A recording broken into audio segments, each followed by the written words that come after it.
Hey, Sturgis. Everything looks good on my end. You ready to see if this thing actually works? Shouldn't we test it first? I wish we could, but we've only got the one frequency code. There's no way to test it without actually jacking into the Institute signal. And as soon as we do that, we've used our one and only chance.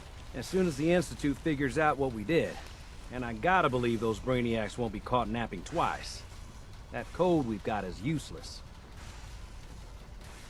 Let's do this. You sure? Okay. Your part is simple. Just step onto the platform. I'll start scanning for an Institute signal to lock onto. Then, I fire her up and we see what happens. Whenever you're ready.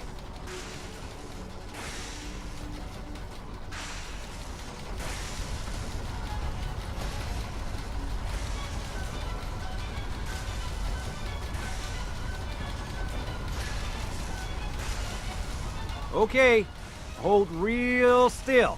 I don't want any corruption of the molecular beam.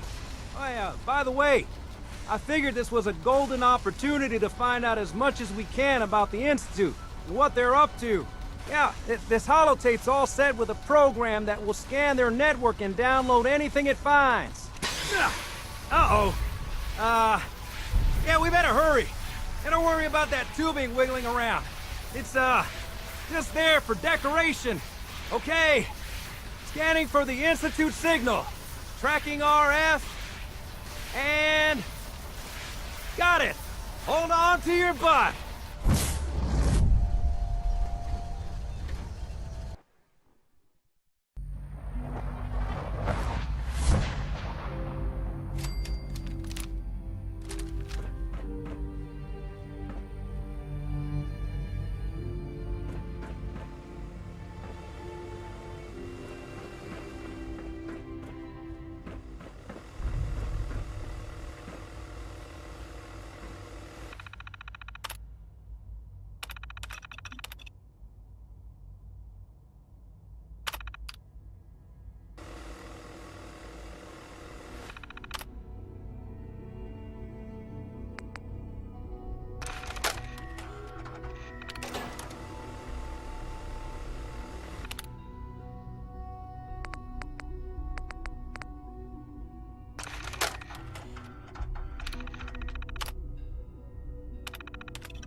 Hello.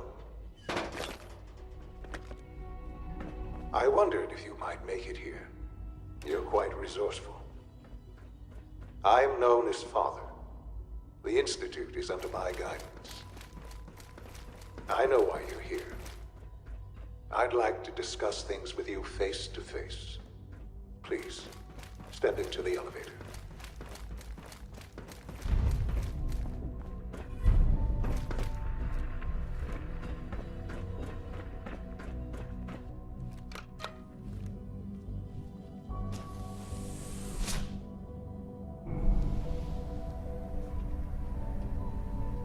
I can only imagine what you've heard, what you think of us. I'd like to show you that you may have the wrong impression. Welcome to the Institute. This is the reality of the Institute.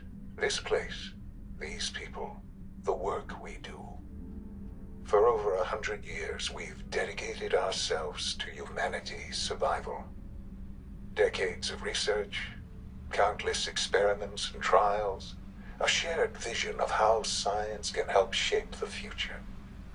It has never been easy, and our actions are often misinterpreted by those above ground. Someday, perhaps, we can show them what we've accomplished.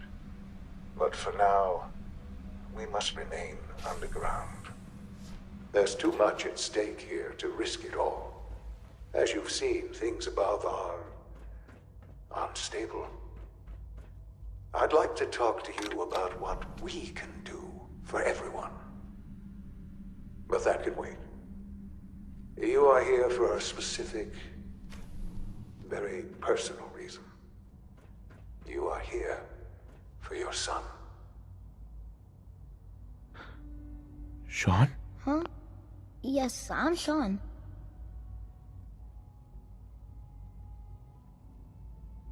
Sean? Is that really you? Who are you? Sean, it's me. I'm your dad. Father, what's going on? What's happening? Sean, are you okay? You're not hurt, are you? What's going on? Father? Father! What do you want me to do, Sean? What can I do? I don't know you. Go away. Father! Father, help me! There's someone here, help me! Damn it. Sean, open the door! Father? Father, help me! He's trying to take me! Father? Father, help me! Sean. S923, recall code Cirrus. Fascinating, but disappointing. The child's responses were not at all what I anticipated. He's a prototype, you understand. We're only just now beginning to explore the effects of extreme emotional stimuli. Please try and keep an open mind. I recognize that you are emotional, and that your journey here has been fraught with challenges. Let's start anew. I am Father. Welcome to the Institute. Give me Sean. The real Sean. Right now! I know. I know. You've gone to such lengths to find him. I'll make this very simple. Where is my son? He's here, in the Institute. Closer than you think. But I need you to realize that this situation is far more complicated than you could have imagined. You have traveled very far, and suffered a great deal to find your son. Well, your tenacity and dedication have been rewarded. It's good to finally meet you. After all this time. It's me. I am Sean. I am your son. How is that even possible? I know this is a lot to take in. In the vault, you had no concept of the passage of time. You were released from your pod and went searching for the son you'd lost. But then you learned that your son was no longer an infant, but a 10-year-old boy. You believed that 10 years had passed. Is it really so hard to accept that it was not 10, but 60 years? That is the reality. And here I am, raised by the Institute, and now its leader.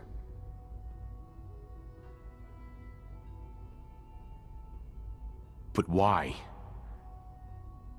Why take a child? Why take you? Ah, now that's the question, isn't it? Why me? At that time, the year 2227, the Institute had made great strides in synth production. But it was never enough. Scientific curiosity and the goal of perfection drove them ever onward. What they wanted was the perfect machine. So they followed the best example thus far. The human being. Walking, talking, fully articulate, capable of anything. So the weird science experiments needed specimens. That's why they took you. In a manner of speaking. Yes. The Institute endeavored to create synthetic organics. The most logical starting point, of course, was human DNA. Plenty of that was available, of course.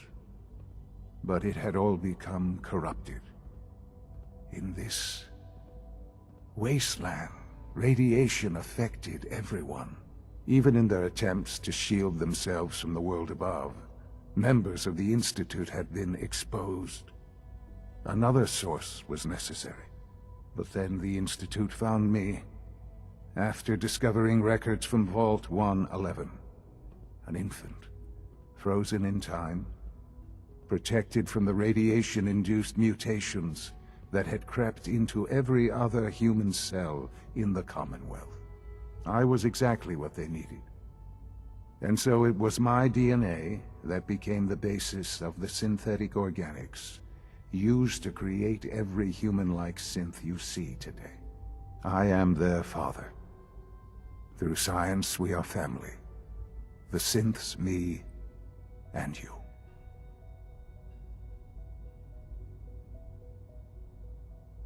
And you've been down here the whole time? I have. Yes. I know you must have questions. Please. Anything I can do to help you understand. Your mother. She never got to see you grow up? Yes. What happened to her was... I've gone over the records of the incident, of course. It seems her death was an unfortunate bit of collateral damage. Collateral damage? Is that all she was to you? I forget that it's been such a short time for you. I don't have any direct memories. And I've had my entire life to cope with the loss. Has it always been easy? Of course not. But I've done my best to move on and live my life. For many years, I never questioned who my parents were. I accepted my situation, and that was that. With old age comes regret. And asking what if more often. But what matters now is that you and I have a chance to begin again. What else can I say to ease your mind? Kellogg. He worked for you? Kellogg. He was an Institute asset long before I arrived here. It wasn't until I became director that I learned of all the things he'd done. What kind of man he was. You knew the man was a psychopath, but you used him anyway? Would you have preferred that I turned him loose on the Commonwealth? At least keeping him on a short leash kept the collateral damage to a minimum. The Institute took advantage of Kellogg's vicious nature. I will freely admit that. Institute technology prolonged his life, and his usefulness far beyond any normal human lifespan. He never failed the Institute, but his cruelty became more apparent with every completed objective. I won't lie. It's no coincidence your path crossed his. It seemed a fitting way to allow you, us, to have some amount of revenge. What else can I say to ease your mind? So you're in charge of the Institute? I am the acting director, yes.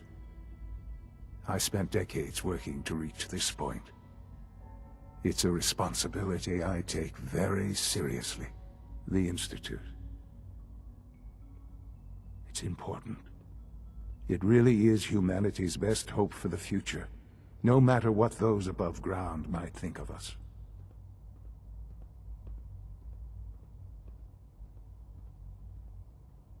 But, director? Why you? I was the most qualified for the position, obviously.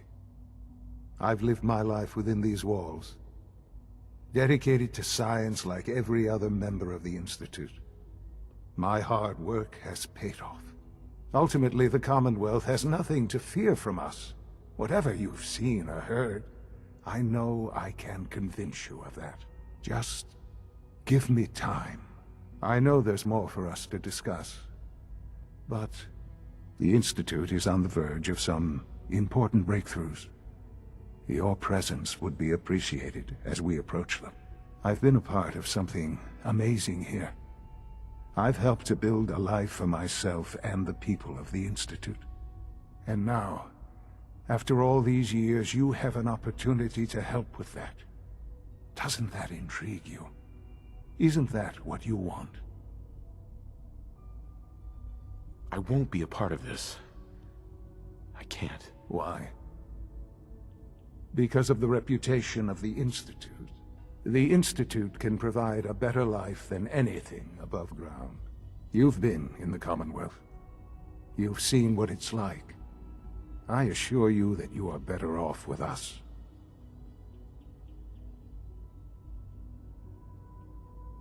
How can you say that? How can you be so dismissive of all those people? Everything they've done? Because it is the simple truth. And I believe you know it too. I simply ask that you give the Institute, me, a chance. A chance to show you what I've been telling you. We really do have humanity's best interest at heart. Will you take that chance? I just don't know. Just give it time. Give the Institute a chance. The Institute is now your home as much as it is mine. Please take some time, get to know it. Meet the people you'll be working with. You'll want to introduce yourself to the division heads. Dr. Fillmore in Facilities, Dr. Ayo in SRB, Dr. Holdren in Bioscience, and finally Dr. Lee in Advanced Systems. They've all been notified of your arrival, of course. Meet them, and then we'll discuss what comes next.